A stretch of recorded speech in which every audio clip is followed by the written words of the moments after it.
what The Rock is cooking.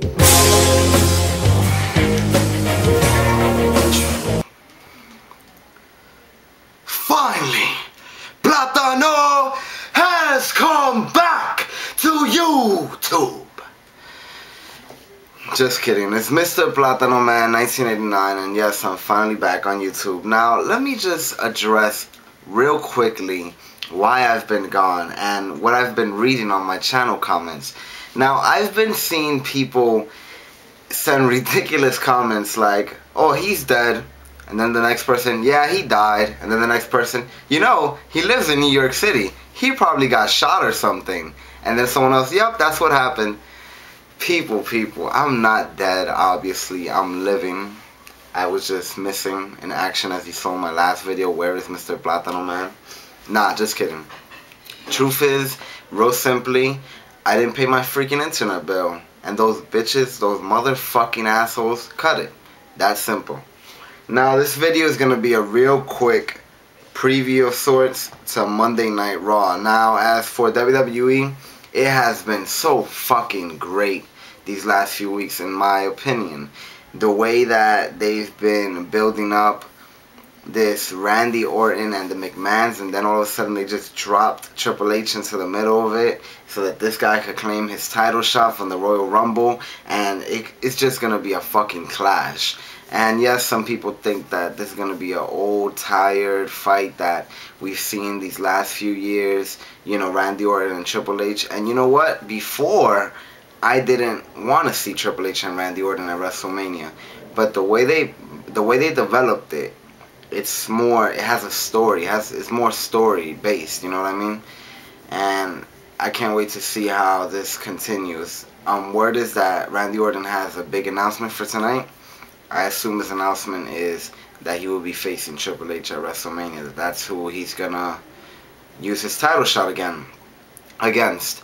Now, what I'm looking forward to the most tonight is Shawn Michaels versus Vladimir Kozlov. Now, I hate Kozlov. I can't stand him. God. Just when he starts to seem interesting, he goes back to being generic and a big, fat, dumb, freaking loser. Croatian, I don't know what race he is. I'm not trying to make fun of Croatians, you know. I'm just saying. Russian, I guess. Anyways. But the reason I'm looking forward to this the most is because he's put over as SmackDown's big guy. He's really up there. As you know, he is undefeated. Now, I want Shawn Michaels to win this match because I want it to be Shawn Michaels versus Taker at WrestleMania. But if Shawn Michaels wins, where would this leave Kozlov?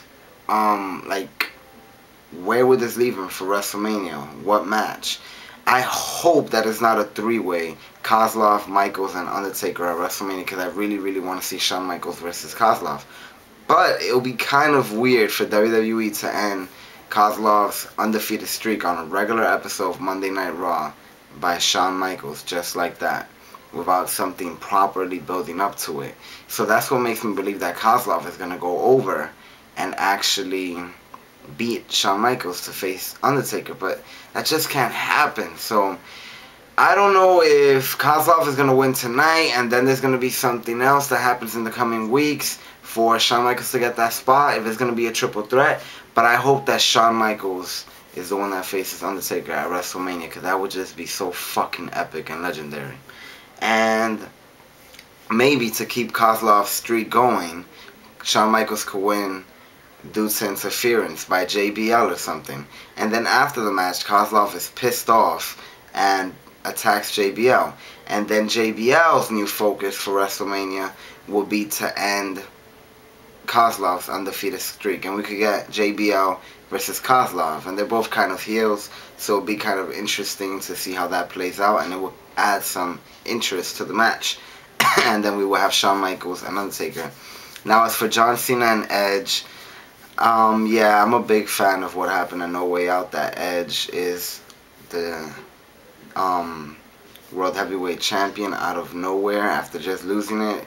That was so unexpected. And I'm a big fan of John Cena versus Edge at WrestleMania, so I just would love to see, you know, how this continues to develop. And I can't wait for the match itself at WrestleMania. Interesting note, tonight they're going to be at Boston Mat Massachusetts. I have bad speech problems. Sorry if I pronounced that wrong. So it's gonna be interesting to see John Cena, because you know this is his home. So let's see how the fans treat him, if they really treat him with love. Because I'm not sure if he's a favorite in Boston. Who knows? Anyways, now on some other news, tonight we will have Rey Mysterio versus Mike Knox versus Kane in a triple threat match to qualify for the Money in the Bank ladder match at WrestleMania. Now it looks pretty obvious that Rey Mysterio is gonna win this match. I mean, I don't want to see Mike Knox in a freaking Money in the Bank match. I mean, he could be there, but Rey Mysterio is the obvious fit. Now, as for Chris Jericho's storyline with the Legends, word is that he might even face Jerry the King Lawler, considering that Jerry the King never, ever competed at WrestleMania. And it will make sense because, you know, he's top legend, etc., etc., etc. But you never know, it could be anybody. WWE could pull something off the fucking box in the last second and surprise us. It could be Hulk Hogan, it could be anybody, really anybody. But I love how weekly we're seeing Jericho interact with different legends. This is really going to be an angle that I'm not going to forget, like years from now. We saw Rowdy, Steamboat, Ric Flair, of course. So that's going to be very interesting. And of course, expect Mickey Rourke to get involved somehow in the finish of the match at the pay-per-view, WrestleMania. Now, another thing I wanted to talk about since I've been gone is that I don't think there's ever been so much time between No Way Out and WrestleMania. I mean, that's good. I'm not, you know, I have no problem with it. But No Way Out was like just 2 weeks after Royal Rumble. And then I noticed that there's going to be, like, it was like almost 2 months for WrestleMania. So what that means is almost 2 months of build-up. So what that means is that there's still like a month left before WrestleMania. Anything can happen. That's 5 weeks. If you look at how much hours WWE has a week with their shows, ECW, SmackDown, and Raw, that's 5 hours. 5 weeks, that's still 25 hours left of build-up. Anything can happen. Now, as for Christian's return to WWE, I'm happy for him, but it's just a little funny seeing him there. Word is that Vince McMahon is going to try to keep him at the bottom, and still not a big fan of him.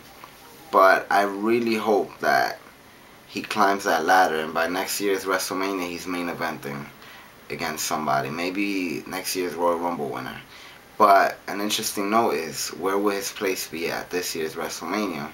Now, people will probably love to see him in the Money in the Bank ladder match. But the way all of this is building up is that after WrestleMania, he's going to be the ECW champion, taking it from Jack Swagger.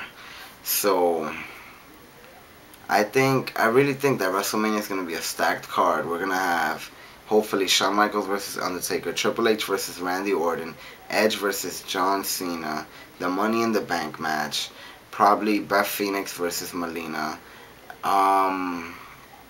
fucking Christian versus Jack Swagger for the title, Matt Hardy versus Jeff Hardy. There's just match after match, while still leaving so many holes open for people like Kozlov and Kane and all these other people. So I expect the Gauntlet to just throw them all together. Oh, and the Chris Jericho versus Some Legend match. So it's just going to be very interesting, as well as the aftermath and the draft. As for Batista, he's recovering. I hate Batista. I can't stand him. I want to kill him. But this time off, I do admit it's going to give some interest on my part when he comes back. And I'll actually be happy to see him and see what they do with him. So that's good. Now, real last, before the video ends, Edge. It's crazy how in like about less than a year, he went from like a 4-time champion to an 8-time champion. I believe so. Now, I'm a big fan of him being the champion and all, and having all these multiple reigns, but they're so often, and all of them are so short, and then the next one comes right away. I mean, what? Since like last year, May, he's been a 4-time champ. So like, if this continues at this pace, by next year, he'll be like a 13-time champ. And, you know, I'm a big fan of it. I love Edge, but Please, just don't make them so often. So often. But I'm okay with it. Mr. Platano Man 1989 out. Maybe I'll do a Raw review tonight if I really love the episode. I mean, I'm gonna really love it, but if I really loved it, maybe I'll do a review. I'm also gonna upload a ODB contest video, and I'll talk about TNA maybe tomorrow. I've been loving TNA 1.3. Whoa! Whoa! I'm sick. I can't do a proper. Alright, peace, guys.